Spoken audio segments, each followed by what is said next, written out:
The next presenter will be Norma Lyall from Angus Tourism Cooperative from Scotland, UK.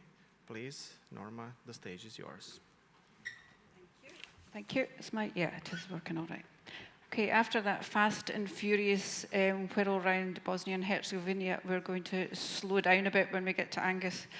So where is Angus? Angus is on the northeast coast of Scotland, and it's about an hour and a half above Edinburgh and about 3 hours away from the Loch Ness Monster, if that makes any sense. We are a network of businesses and organisations who work together for the benefits of tourism in Angus, and community groups as well. We're very much a bottom-up approach to community, to delivering tourism activity. All our directors in our network are volunteers. I was a former volunteer director of the Cooperative, and during the pandemic we had some funding from Visit Scotland to enable us to have some capacity. So we support our local DMO, which is called Visit Angus, and this is how we get people to slow down rather than whizzing around. We've got the Angus tour going on there. So there I am when I was a volunteer director. So yes, we've got about 200 members, and we regularly hold in-person networking, learning and engagements events, and we work very closely in partnership with different organisations and stakeholders.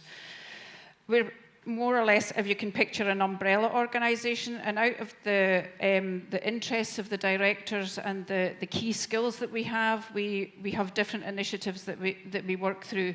I was a founder of our food and drink network, Appetite for Angus, and I'll go through and talk a little bit about them. We were very, very fortunate when we were still in Europe, I'm very sad about that, that we were part of a transnational cooperation project between Romania and Belgium. And this was based around 3 key themes: welcoming visitors, traditional craft skills, and food and drink. And I was the lead partner on the food and drink delivery part, all based around the community shaping how that's delivered. So here's our food and drink network. We've got every picture tells a story. We've got famous PGI status for our smoked fish. We've got a pasty bridie. It's called a for bridie. We've got a nice Aberdeen Angus Cool. Looks like it's a way to have a drink of whiskey. So yes, we've got, but we've also got not just the traditional side. We've got really innovative products. We've got hemp oil, chocolate, hydrogen-powered distilleries. So it's all going on there if you check it out online.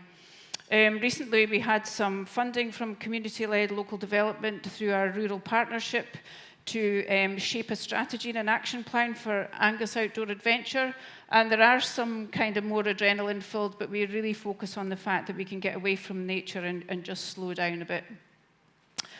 Dogs, dog-friendly. Dogs just took off as well during COVID, so we have a really strong group of volunteers who said we want to do something to help support the visitors, to find out where things are dog-friendly. And for any Harry Potter fans out there, we even had a Dogwarts not that long ago, and somebody travelled from Germany to come to Dogwarts, so yeah, it's bonkers. The strategic part, anybody in Angus can help shape the delivery of how tourism is delivered in their region. We can sit on any of the key framework groups. I lead on a Pride of Place group, but all the time we're using our leadership to help support people to come along. We talked about the Angus tour there on one of the initial slides. Visit Angus, our DMO, wanted to have it as the Angus 250, but we were able to shape that decision to slow it down a bit and get people to take more time coming around Angus. We helped deliver Pride of Place initiatives. This was last year's results from My Angus Week, getting people to discover what's on their doorstep. We work closely, and it took me a while to discover how to do this, to work closely with the local authorities. You know, we're a membership organisation who can just turn on a sixpence and do things in 5-10 minutes, but I've learned how the wheels of bureaucracy and local authorities work, and it's working really well. We support them, and they're a huge support to us. We've lost all our tourist information points in Angus, and now Visit Scotland are having no in-person ones anywhere in Scotland. So we've asked local businesses to be these hosts and local communities for that information support. So yeah, this is a very quick whirlwind because I'm supposed to be getting on that bus in 5 minutes.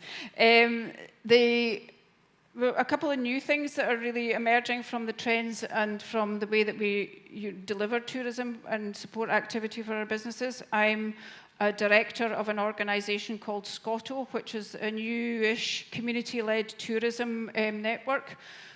We all did a personal development course on communities leading in tourism, and we decided that this wealth of information can't be lost, so we've formed a network, and it's going from strength to strength if you want to find it online. Agri-tourism is a big and growing sector in Scotland. We've got leading lights that are, I think, coming over to Austria in May for the conference here. And we've also got something, another hat, I've got many hats. I'm a volunteer trustee at an organisation called Merton, which supports young people disengaged from education. It's a nature reserve on a former quarry, and it's now part of an organisation called Tourism Cares. So there we go. That was as quick as I could possibly go. And I hope I've got the right words for thank you. And we look forward to welcoming you to Scotland. And if I see anyone over the next couple of days, I'd be more than happy to go a little slower. All right, thank you very much.